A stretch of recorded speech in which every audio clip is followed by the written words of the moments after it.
నమస్తే ఫ్రెండ్స్, నా పేరు రామకృష్ణ. మీరు చూస్తున్నారు అగ్రిటెక్ తెలుగు. మనం ఇప్పుడు వచ్చేసి చిత్తూరు జిల్లా బంగారుపాలెం మండలం దండువారిపల్లి అనేటువంటి గ్రామంలో అయితే ఉన్నాం. ఇక్కడ మనతో రైతు జగదీష్ రెడ్డి గారు ఉన్నారు. ఈయన గత సంవత్సరం అయితే కనుక ఈ మామిడిలో పూత సీజన్ నుంచి కూడా సెబరీ 555 అయితే వాడటం జరిగింది. ఓన్లీ మ్యాంగోలో మాత్రమే కాకుండా అనేక రకాల ఫ్రూట్ క్రాప్స్లో కూడా దీని అయితే వాడటం జరిగింది. ఇది వాడటం వల్ల ఏంటంటే పండుగ సమస్య కానీ లేకపోతే ఫ్రూట్ ఫ్లై లేకపోతే ఇలా రకరకాల పురుగులు అయితే పండ్ల మీద అయితే దాడి చేస్తాయి కదా, వీటన్నిటిని కంట్రోల్ చేయడం కోసం అయితే సెబరీ 555 వాడటం జరిగింది. మనం గతంలో చాలా వీడియోస్లో ఏంటంటే ఈ పండుగ సమస్యతో పాటు అనేక రకాల పురుగులు, పచ్చ పురుగు, కత్తిరి పురుగు, మొక్కజొన్నలో, ఈ కూరగాయ పంటల్లో ఇలా అన్ని రకాల క్రాప్స్ లో వచ్చేటువంటి పురుగులకు అయితే కనుక ఈ సెబరీ 555 అనేది చాలా చక్కగా పనిచేస్తుందని చెప్పడం జరిగింది. అయితే ఇప్పుడు మనతో ఉన్నటువంటి రైతు చాలా ఎక్కువ క్రాప్స్ లో అలాగే ఎక్కువ ఫీల్డ్ లో వాడారు కాబట్టి ఆయన అనుభవాలు ఏంటి, అసలు ఏ క్రాప్స్ కి ఎలా పనిచేసింది, దేనికన్నా ఏ క్రాప్ కన్నా డిఫరెన్స్ ఏమన్నా గమనించారా అన్ని విషయాలు ఇప్పుడు మనం జగదీష్ రెడ్డి గారిని అడిగి తెలుసుకునే ప్రయత్నం చేద్దాం. వీడియోలోకి వెళ్ళే ముందు ఇంకా మీరు మన ఛానల్ సబ్స్క్రైబ్ చూస్తుంటే తప్పకుండా సబ్స్క్రైబ్ చేయండి, పక్కన ఉన్న బెల్ ఐకాన్ క్లిక్ చేసి నోటిఫికేషన్స్ ఎనేబుల్ చేసి పెట్టుకోండి.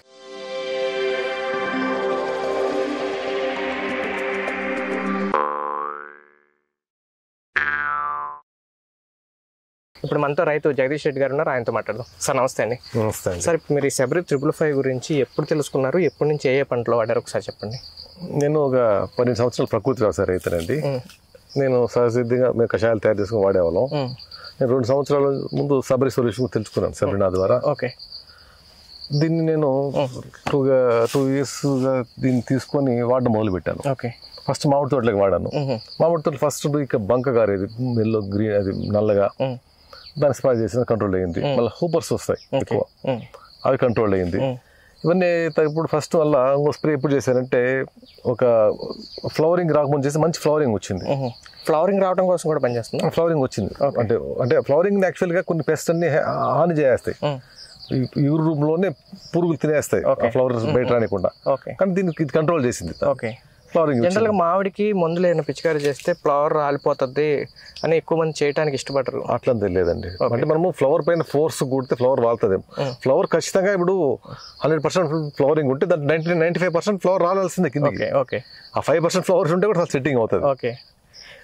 ఇప్పుడు మామిడి కనుక చూసుకుంటే కనుక ఏ టైం నుంచి స్టార్ట్ చేయాలి స్ప్రే చేయటం? ఇప్పుడు మామూలుగా కొన్ని స్ప్రేస్ ఉంటాయి, నవంబర్ నుంచి మొదలు పెడతా ఉంటాం. ఇది ఎప్పుడైనా చేసుకోవచ్చు. అంటే జనరల్గా ఫ్రూట్ సెట్టింగ్ అంటే ఫ్లవరింగ్ స్టార్ట్ అయ్యేది ఏంటంటే జనవరి, ఫిబ్రవరి ఎక్కువగా వస్తుంది కదా ఫ్లవరింగ్. అప్పుడు చేయాలా ఇంకా ముందు ఎర్లీగా చేసుకోవాలా? ఎర్లీగా ఒకసారి స్ప్రే చేసుకోవాలి. మళ్ళీ జనవరి పీరియడ్లో ఇంకా అబౌట్ ఫ్లవర్ అనేది ఒకసారి స్ప్రే చేసుకోవాలి. పూర్తి ఫ్లవరింగ్ అయినాక ఒక చిన్న గింజ సెట్ అయితే ఒకసారి చేసుకుంటే సెట్టింగ్ పోతుంది. ఓకే. ఫ్రూట్ సెట్టింగ్ ఉంటుంది. మెయిన్ థింగ్ వచ్చి మిత్ర పురుగులు చావట్లేదు, దీనివల్ల శత్రు పురుగులు చనిపోతున్నాయి. అంటే పంటకు హాని చేసే పురుగులు మాత్రం ఎర్ర చీమలు ఉంటాయి, వీవర్ యాంట్స్ అంటారు ఇంగ్లీష్ లో, అవి బాగానే ఉన్నాయి, అవి అక్కడ పాడవట్లే. ఇంకా అక్షంతర పురుగులు మీరు చూస్తుంది ఇందాక చూపించా, అలాంటివి నేను పాడవట్లే. హాని చేసే పురుగులు చనిపోతున్నాయి. అందుకని మాకు బాగా ఎన్నిసార్లు స్ప్రే చేయాల్సి వచ్చింది, ఎంత డోసేజ్ ఇవ్వాలండి? అంటే నేను 500 లీటర్ డ్రమ్స్ ఉన్నాయండి నాకు. 500 లీటర్ వాటర్ డ్రమ్స్ లేక 6 డ్రమ్స్ ఉండేవి ట్రాక్టర్కి. ఒక డ్రమ్కి 1.25 లీటర్ సెబరీ వేసుకోవడము, ఒక 1/4 లీటర్ గమ్ ఉంది కదా అది వేసుకోవడము, మళ్ళీ ఒక 5 కిలోల పెరుగుని, పెరుగున్న 5 కిలోల పెరుగు వాడచ్చు, లేదా 30 లీటర్ పుల్లటి మజ్జిగని వాడి కలుపుకొని బాగా మిక్స్ చేసి సాయంత్రం వేళలో 4 పైన చల్ల పొద్దులో స్ప్రే చేయడం మంచిది. మొత్తం మామిడికి వచ్చేసి మీరు బంకలాగా కారుతుంటది, నల్లగా మచ్చలు వస్తాయి, అవి కంట్రోల్ అవుతుంది. అది కంట్రోల్ అవుతుంది. తర్వాత చిన్న చిన్న పురుగులు వస్తాయి, హూపర్స్ అవి పోయినాయి. పండుగ సమస్య కానీ లేకపోతే పూతల పురుగులు కానీ పోయినాయి, అవి కూడా పోయినాయి. సపోటా వాడిచ్చాను, ఒక పపాయకి కానీ,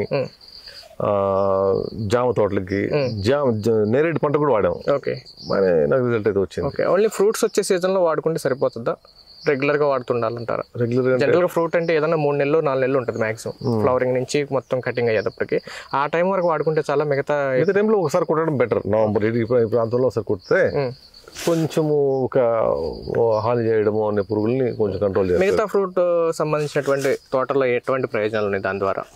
సేమ్ ఇదే అండి. ఇప్పుడు ఇదేలాగా ఇప్పుడు అక్కడ ఫ్రూట్ ఫ్లే ఉంటుంది, అక్కడ ఫ్రూట్ ఫ్లే ఉంటుంది, ఇక్కడ చేస్తే ఆడ చేస్తుంది. ఓకే. వెజిటేబుల్స్ ఏమైనా వాడారండి? వెజిటేబుల్స్ వాడానండి. వెజిటేబుల్స్ టమాటాకి వాడాను, మళ్ళీ వంగకి, దానికి కూడా దానికి కొంచెం డోసెస్ తగ్గించుకున్నాం, బాగా పనిచేసింది. అంటే కూరగాయ తోటలు అంటే ఇప్పుడు వంగ కానీ లేదా టమాటా కానీ లేదా మిర్చిలో ఈ మధ్య మరి ఎక్కువ ఆకు ముడత లేదా నల్లి ఎక్కువ వస్తున్నాయి, వాటి మీద దీని ప్రభావం పనిచేసింది. నల్లి కింద పనిచేసింది, మంచి రిజల్ట్ అయితే మాకు వచ్చిందండి వెజిటబుల్స్ అన్నిట్లో వాడినాక.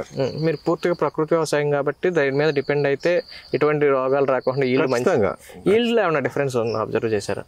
అంటే దీన్ని వాడినాక వాడిన దానికి నేను పాజిటివ్గా మంచి రిజల్ట్ వచ్చింది అంటే మంచి ఈల్డ్ వచ్చినట్లే కదా. ఓకే, మంచి కాయ పండి వచ్చిందంటే మంచిగా వచ్చినట్లే రేటు.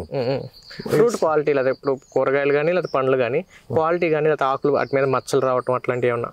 లేదండి, క్వాలిటీ బాగానే ఉంది. జనరల్గా ఇప్పుడు జామ కానీ లేకపోతే మామిడి కానీ చూసుకుంటే బ్యాగ్స్ ఏర్పాటు చేస్తారు మంచి షైనింగ్ కలర్ రావటం కోసం. అది జనరల్గా ఏంటంటే ఫ్రూట్ ఫ్లై ఆకుతున్నాయి. రెండోది ఏంటంటే మంచి క్వాలిటీ ఫ్రూట్ తీయడానికి ఉపయోగపడుతుంది. దీన్ని వాడటం వల్ల మరి క్వాలిటీ కూడా వస్తేనే మార్కెట్లో రైతుకు రేట్ వచ్చేటువంటి ఛాన్స్ ఉంటుంది. క్వాలిటీ ఇప్పుడు జనరల్గా ప్రజలు కూడా తెలుసుకోవాల్సింది ఏంటంటే కాయ నిగనిగలాడము, షైనింగ్ అవడము అన్నం కాదు ముఖ్యం.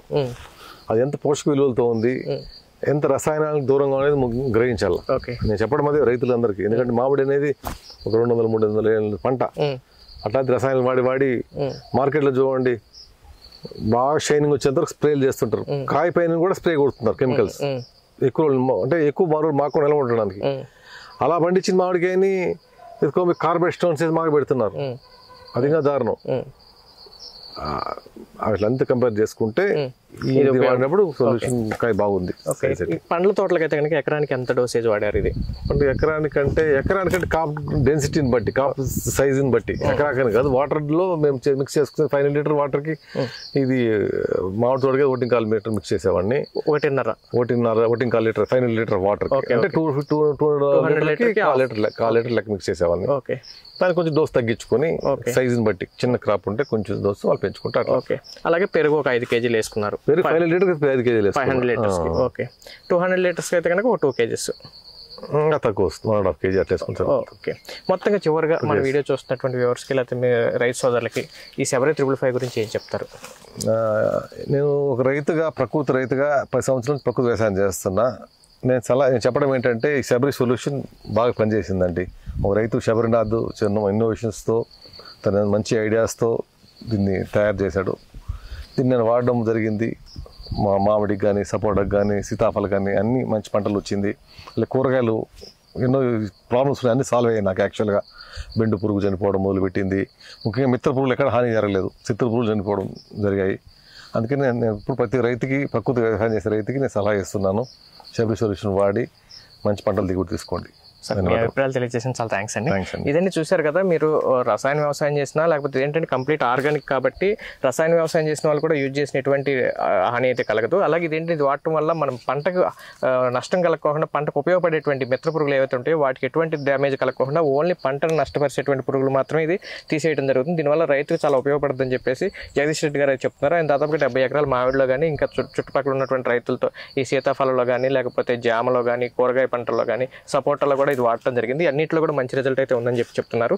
ఈ ఎవరైనా శబరి 555 కనుక వాడాలనుకుంటే కనుక స్క్రీన్ మీద కనబడుతున్న నెంబర్కి మీరు కాల్ చేసి అనే విషయాలు తెలుసుకోవచ్చు. ఇది వచ్చేసి 200 లీటర్ల నీటికి 1/2 కేజీ శబరి 555 అనేటువంటి మందును వేసి దీంతో పాటు గమ్ము అంటే స్ప్రెడర్ అయితే ఇవ్వడం జరుగుతుంది. అది కూడా కలుపుకుని 200 లీటర్లకు 2 కేజీలు పెరుగు కూడా మొత్తం బాగా మిక్స్ చేసుకుని స్ప్రే చేసుకోవాల్సి ఉంటుంది. అంటే క్రాపు ఏదనేది దాన్ని బట్టి, అంటే ఎన్ని ఎకరాలు అనే దానికంటే కూడా మీరు ఎంత వాటర్ స్ప్రే చేస్తారనే దాన్ని బట్టి దీని మందు అయితే ఉపయోగించుకోవాల్సి ఉంటుంది.